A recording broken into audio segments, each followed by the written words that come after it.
Hello, in this short video, let's practice taking more derivatives.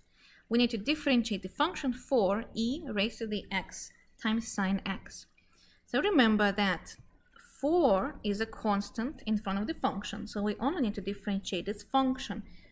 Thus, I already know the derivative will be multiplied by 4 because it's a rate multiplied by a function. E is raised to the product of two functions, x and sine x. That gives me the idea that we have to use product rule at some point. But first we remember that e to the u, where u is a variable, will give you e to the u when you differentiate it. The only difference is that if this u is a function, then you also need to differentiate that function.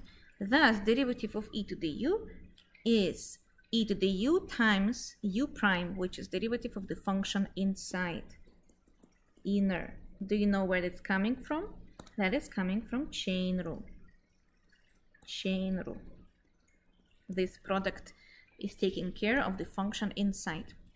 So I know that I will have to copy the whole function e raised to the x times sine x. You see, you copy the whole thing, which is very convenient that you don't have to think about it too much.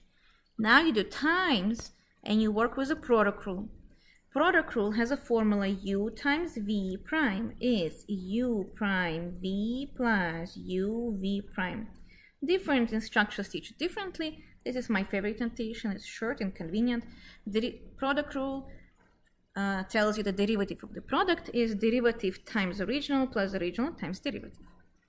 So x will be differentiated first in this case. Derivative of x is 1, copy sine x plus copy x and differentiate sine. Derivative of sine is cosine, not negative cosine, remember that.